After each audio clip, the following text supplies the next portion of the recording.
Mesdames et messieurs, bonsoir. Bienvenue dans le journal de PPACI TV. Un seul titre pour ce journal.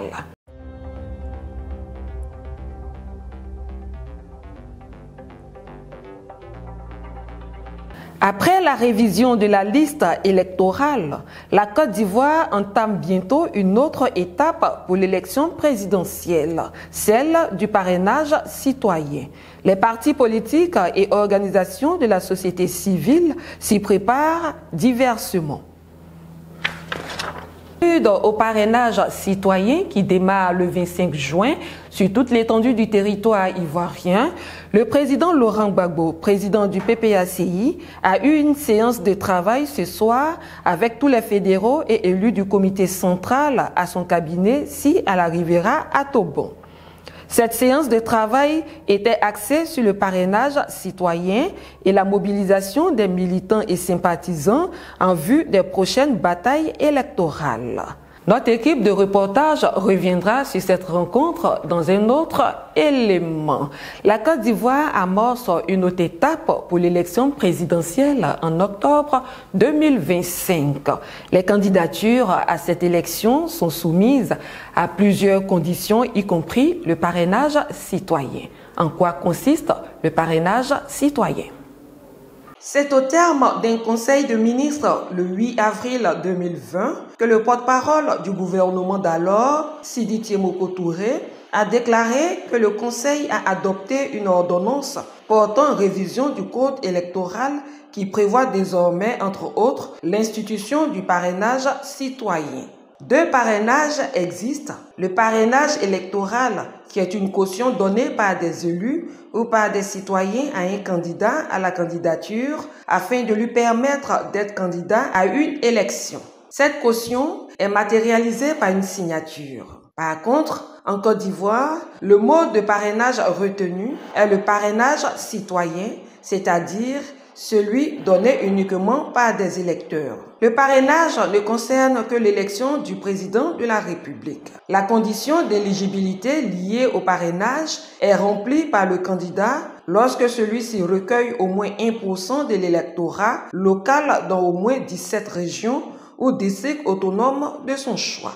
Le parrainage des électeurs constitue à ce titre un élément particulier de recevabilité de la candidature à l'élection du président de la République. Cette disposition vise notamment à exiger du candidat qu'il dispose d'une implantation ou d'une assise nationale et à limiter les candidatures fantaisistes selon le pouvoir en place.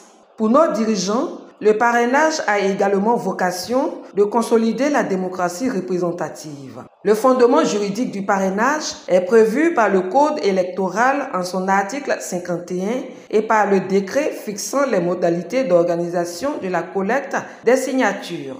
Il constitue une condition d'éligibilité à l'élection du président de la République au même titre que les autres conditions telles que la déclaration de candidature, le versement d'une caution ou la production des pièces valides requises. Une autre chose à souligner, qui est délicat, le parrain ne peut parrainer qu'un seul candidat à la fois au risque de voir son parrainage invalidé et de s'exposer à la rigueur de la loi. Des pratiques qui montrent que l'élection présidentielle est contraignante, alors que l'élection est un jeu politique. Mais il faut que le jeu soit sain et simple à jouer. Créé le 8 avril 2020, quels sont les enjeux de ce parrainage? Alors que les élections se sont toujours déroulées dans des conditions où les électeurs avaient une lecture claire et nette du jeu politique. Le Conseil des ministres du mercredi 7 mai 2025 a adopté une ordonnance portant modification de l'article 51 du Code électoral et le projet de loi de ratification y afférent. Cette action du gouvernement ivoirien va à l'encontre de l'article 2 des textes du protocole de la CEDEAO sur la démocratie et la bonne gouvernance. Kevin Komenon.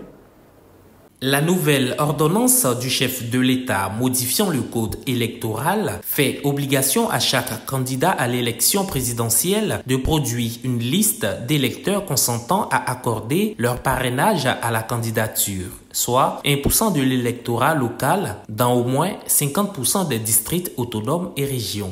Faite sur proposition de la Commission électorale indépendante CEI, cette modification du parrainage citoyen intervient à 5 mois des élections présidentielles et sans consensus. À travers cette modification du code électoral à 5 mois des élections, l'État ivoirien piétine ainsi l'article 2 du protocole de la CEDEAO sur la démocratie et la bonne gouvernance qui stipule que aucune réforme substantielle de la loi électorale ne doit intervenir dans les 6 mois précédant les élections et sans le consentement d'une large majorité des acteurs politiques. L'opposition ivoirienne dénonce cette pratique du gouvernement, notamment le PPACI, par la voix de son secrétaire général et porte-parole adjoint, Jean-Gervais Tchéidé, qui réitère l'appel de son parti à la discussion pour garantir des élections paisibles. Le président de la République, à ce que je sache, est concurrent, il est candidat. Et donc, est-ce que c'est même bon qu'un candidat s'asseye tout seul et modifie les règles de la compétition à laquelle lui-même il va participer? Bon, toutes ces choses-là ne rassurent pas quant à la crédibilité du processus dans lequel nous allons nous engager. C'est pour cela que, encore une fois, le PPACI dit qu'il n'est pas trop tard pour s'asseoir et discuter. La Côte d'Ivoire a besoin de ça. Notre pays a besoin d'être rassuré que les élections qui arrivent seront un jeu simple et non une compétition qui va encore avoir des lendemains tumultueux comme on l'a connu par le passé. Il y a la liste électorale sur laquelle on doit s'entendre. Il y a la commission chargée des élections sur laquelle on doit s'entendre. Il y a les candidats importants comme le président Laurent Gbagbo qu'on tente d'exclure de la compétition, un dossier sur lequel le PPACI ne transigera pas et pour lequel il appelle à un dialogue. Le parrainage citoyen, au lieu de garantir la démocratie, pourrait constituer un obstacle pour la candidature au poste de président de la République. Aussi, ne trahit-elle pas le secret de vote qui voudrait que le vote soit discret? L'État de Côte d'Ivoire est en procès devant la Cour de justice de la CEDEAO en annulation du système de parrainage citoyen pour la candidature à la présidentielle. Il y a été assigné par Jacob Mamadou Coulibaly, président du Parti pour l'intégration africaine et le groupement politique Alliance pour la démocratie et la paix. Ange Abraham. L'action judiciaire de Jacob Mamadou Coulibaly, président du Parti pour l'intégration africaine, entreprise contre l'État de Côte d'Ivoire le 18 décembre 2024, avait été notifiée aux autorités ivoiriennes le 7 janvier 2025. 5 mois après, c'est-à-dire le 14 mai 2025, le procès s'est ouvert à Lagos, au Nigeria. À peine ouvert, le procès est renvoyé par le juge en charge du dossier au 26 juin 2025. Pourtant, le parrainage citoyen pour lequel Jacob Mamadou Coulibaly a saisi la Cour de justice démarre en Côte d'Ivoire le 25 juin prochain, ce qui suscite de vives interrogations chez le plaignant. Vu la période de parrainage qui est prévue pour fin juin 2025, nous sommes inquiets. Nous sommes pratiquement à 1 mois et demi du début du collecte de parrainage. La Cour devait avec diligence traiter cette question-là pour que les candidats et tous les citoyens dont les droits seront violés puissent quand même trouver une solution. Mais c'est avec beaucoup de regrets que la Cour nous a informé du renvoi du procès pour le 26 juin 2025. Et cela nous laisse un peu perplexes parce que nous sommes convaincus que le droit encore des partis politiques et des citoyens risque d'être encore violé pendant ces prochaines élections pour 2025. Alors nous souhaiterons que la Cour puisse rapidement statuer sur la question pour que les Ivoiriens, tous citoyens désireux de participer à ces élections puissent participer de manière paisible tout à fait. Le président du Parti pour l'intégration africaine, Jacob Mamadou Coulibaly, rejette formellement le système de parrainage citoyen qui, selon lui, viole les droits de nombreux citoyens ivoiriens. Pour lui, la suppression de ce système pourrait concourir à des élections apaisées. Le parrainage a été fait pour mettre à l'écart du jeu politique plusieurs petits partis, comme on le dit. Pourquoi? Parce qu'ils peuvent être les seuls sur le terrain politique. le président de la République en 2019 d'une tournée à Djibouti. Il a fait un vœu qui souhaitait qu'à Côte d'Ivoire on ait 2 ou 3 partis politiques. Nous connaissons qu'il y a quelque chose qui travaille à cela. Pourquoi? Parce qu'il va être seul sur le terrain. Plus on s'approche des élections, plus les gens se resserrent. Parce que nous sommes conscients qu'avec le parrainage, c'est un blocage de partis politiques. Donc on sera toujours obligé d'être à la solde, à la merci. En attendant un éventuel dénouement dans cette affaire, les partis politiques, en particulier le PPACI, s'emploient à la bonne organisation du parrainage citoyen. Les élections présidentielles d'octobre prochain approchent à grands pas. Les partis politiques s'apprêtent à y aller.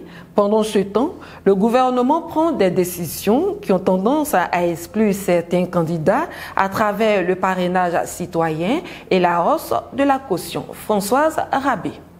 Le mercredi 7 mai dernier, en Conseil des ministres, le gouvernement ivoirien, à quelques mois de la présidentielle, sans même à se référer et informer les acteurs clés de l'espace politique ivoirien, conformément à la Constitution, a pris une décision, celle de la révision du code électoral portant sur la révision de l'article 51 de ce code sur le parrainage. Une ordonnance prise, disent-ils, sur proposition de la Commission électorale indépendante CEI. Le code électoral, dans son article 51, oblige chaque candidat à l'élection présidentielle à produire des électeurs à disposer à lui accorder leur caution pour 1% du code électoral dans au moins 50% des districts autonomes et régions. Dans le même communiqué du gouvernement de ce 7 mai, Amadou Coulibaly, porte-parole du gouvernement, précise que l'électorat concerné par le parrainage est celui des 31 régions et des 2 districts autonomes, à savoir le district autonome d'Abidjan et de Yamoussoukro. Avec cette ratification, le gouvernement ivoirien vient de nouveau donner du travail aux partis politiques et aux candidats indépendants. Avec cette ratification, le gouvernement veut une fois de plus contrôler et savoir les identités des potentiels électeurs des différents candidats. Pourquoi faire? Nul ne le sait. En plus du parrainage, depuis avril 2020, la caution des candidatures à l'élection présidentielle, qui était de 20 millions, est fixée désormais à 50 millions de francs CFA. Oui, vous l'avez bien entendu, 50 millions de francs CFA. Quand on sait que nous sommes dans un pays en voie de développement, 50 millions pour décourager les éventuels candidats, 50 millions pour fabriquer les candidats sur mesure. Il s'agit ni plus ni moins que d'une volonté d'écarter des candidats à cette élection. Cette nouvelle disposition du code électoral introduite par le pouvoir RHDP est totalement illégitime, inappropriée et sa mise en œuvre reste floue. Il ne revient à aucun cas au pouvoir RHDP de sélectionner les candidats qui devront concourir à la magistrature suprême. Aujourd'hui, le parrainage citoyen et la caution des 50 millions sont devenus une forme d'exclusion de certains candidats quand on sait que certains candidats n'ont pas de base électorale et même qu'il y a des partis politiques qui peinent à couvrir le territoire national. À 5 mois des élections présidentielles, le dialogue gouvernement-parti politique est rompu. La CEI semble jouer le jeu du pouvoir RHDP en refusant la révision de la liste électorale. Les tensions montent, les enlèvements par des encagoulés ça et là, les auditions des hommes politiques à n'en point finir. Autant de restrictions en Côte d'Ivoire, autant de restrictions. La cherté de la vie, les marches réprimées, les emprisonnements des leaders politiques, la réprimande des syndicats. Autant de restrictions en Côte d'Ivoire que nous réserve octobre 2025. Plusieurs voix s'élèvent pour dénoncer les conditions d'organisation de l'élection présidentielle d'octobre en Côte d'Ivoire. Parmi ces voix, celle de l'ex-député d'Adiaké, l'honorable Nyambo Kakou, qui compte y ajouter une action qui s'appelle la marche sacrificielle. La crise post-électorale en Côte d'Ivoire a sémé beaucoup de désolation dans les familles. Des divorces, des pertes en vies humaines, des enlèvements, des exilés, la famine, des déplacés de guerre. Autant de douleurs qui marquent encore l'esprit des Ivoiriens. Les mêmes faits produisant les mêmes effets avec la quasi-crise préélectorale, l'honorable Nyangbo Kaku décide d'interpeller les communautés nationales et internationales à sa manière. Il réclame les conditions d'élections transparentes, apaisées et inclusives. J'implore le président Alassane Ouattara. Il est temps de faire un acte fort pour la paix et la réconciliation. Monsieur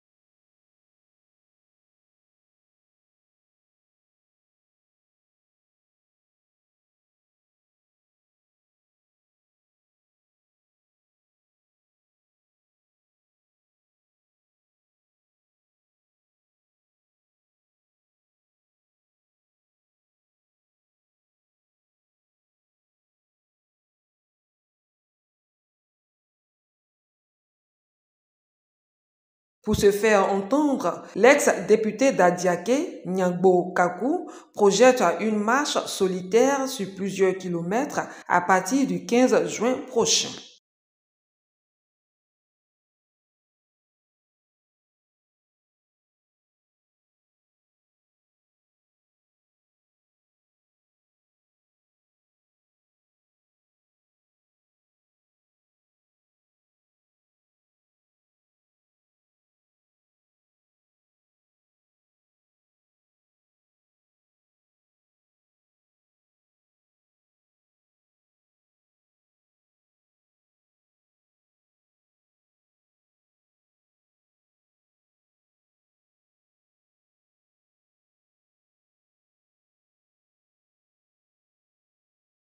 Par cette marche, M. Nyangbo Kaku veut apporter sa pierre à la démocratie qui perd pied en Côte d'Ivoire. Nous espérons que le gouvernement entendra son cri de cœur. Pour rappel, l'ex-député avait déjà entrepris une marche le 1er décembre 2015 pour réclamer la réconciliation de la Côte d'Ivoire. C'est ici que prend fin cette édition. Merci de nous avoir suivis. Au revoir.